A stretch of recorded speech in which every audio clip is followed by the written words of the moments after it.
Well, it looks like Jesus is out of the Monaco fixture that Arsenal is going to play in the next 2 hours from now as they take on Monaco in the in the Emirates Cup that is going to be played at Emirates. Welcome to Rokani Media Football. It's the Arsenal News Show and we are discussing Nicolas Pepe into the mix. Looks like he has finally found a club that is willing to sign him on a permanent deal, and Arsenal may either terminate the contract or get some cash out of Nicolas Pepe. And lastly, Marquinhos is another one that we're going to discuss about today. He's also going to be loaned to a certain club in Europe. So Rokani David is my name. Let's see close to 300 likes much in this video. Let's try to go through this rush hurriedly because we need to get ready for the live session that's going to be airing at exactly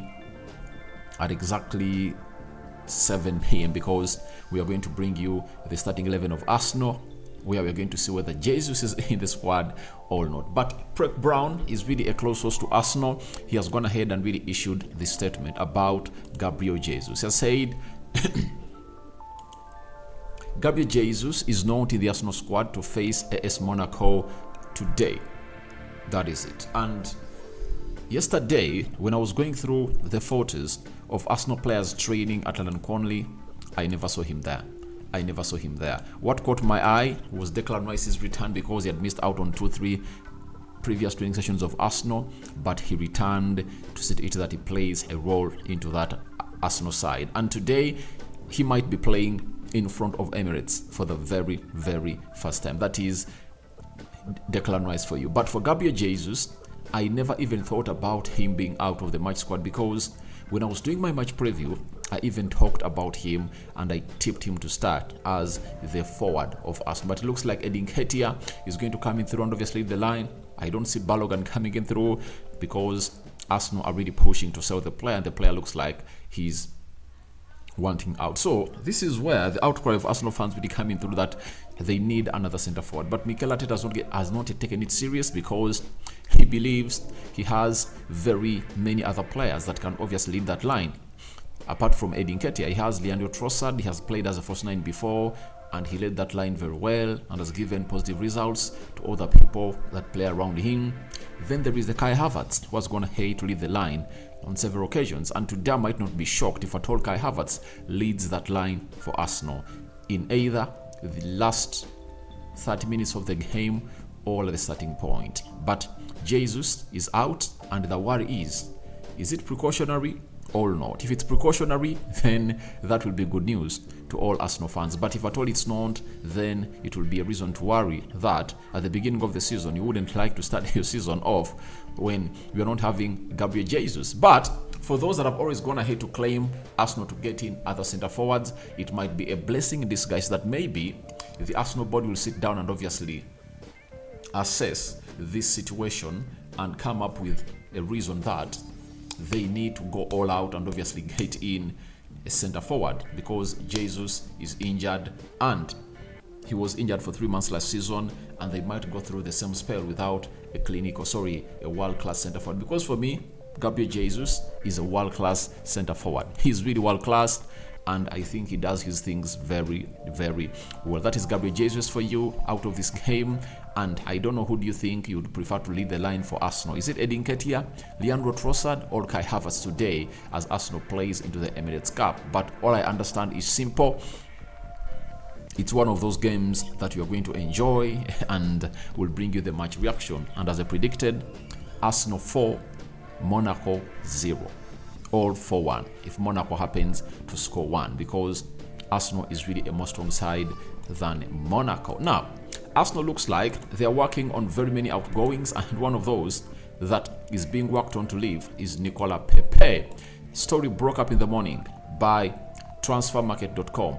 As Nicolas Pepe is very close to signing for Besiktas, the player will terminate his contract with Arsenal. That's what That's what they told us. That it was all about terminating the contract with Arsenal. But later, Fabrizio Romano, like an hour before, has gone ahead and obviously dropped in a very credible hint that Turkish side Besiktas have now gained interest in Nicolas Pepe. He's out of contract at Arsenal and prepare to leave. Negotiations will take place in order to discuss structure of potential deal. So, for Nicolas Pepe, I think he's the biggest flop in Arsenal history. You know what it means going ahead and signing a player on the record fee and obviously flops like Nicolas Pepe, you know, it's really bad. You know, if it was a team like Manchester United, Chelsea, that are used to spending big, it would have been okay because it would have been their very first time. But for the very first time, Arsenal decided to obviously go beyond their limits of expenditure.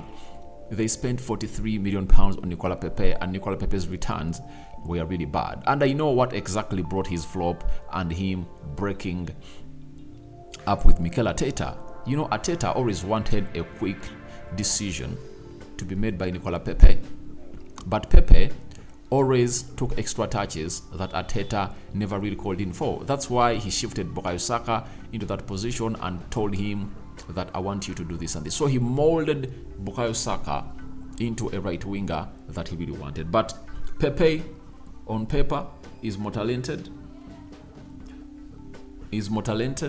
than Bukayo Saka, but Bukayo Saka is a more efficient player than Pepe, and Pepe just lost his career like that. To an extent that he was loaned to Nice, and he spent the entire season there, and Nice never even thought of really retaining him. It shows you how bad he performed at Nice. Now, if at all a player is from Arsenal and cannot go to the League 1, which is ranked 6th in the top leagues in the world, to obviously impress and obviously be bought by Nice or any other team in French League 1, then it shows you that there is a very huge drop-off in his career. His mentality is really teared apart, and I don't know exactly what he's going to do to really get his career back. And if I were Nicolas Pepe, I would have gone to Saudi Arabia. Although his stocks really collapsed, but I would have gone to Saudi Arabia and gotten some money for myself. I understand he still believes that he can push it more further, but I think it's all about his mindset. If at all he can really refresh his mindset, 28 years of age,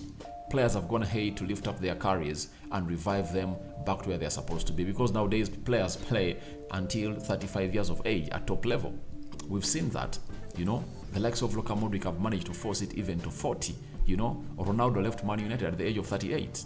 So the modern game has really gone ahead to create more space for players to play more and more and more and more and more and more than expected by these players. So that is it coming in from Fabrizio Romano.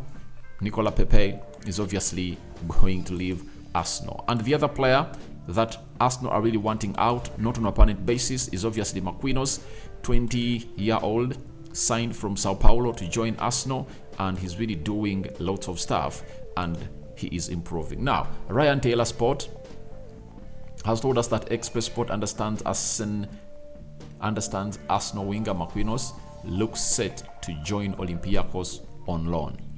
So, he's going to join Olympiacos on loan. That is Marquinhos. And he's one of those players I really love. And I see a lot of potential in him. But he needs a manager who is really going to improve him as a better player. And sending him to Olympiacos, I think it's really one of those moves that I don't think, to me, is right.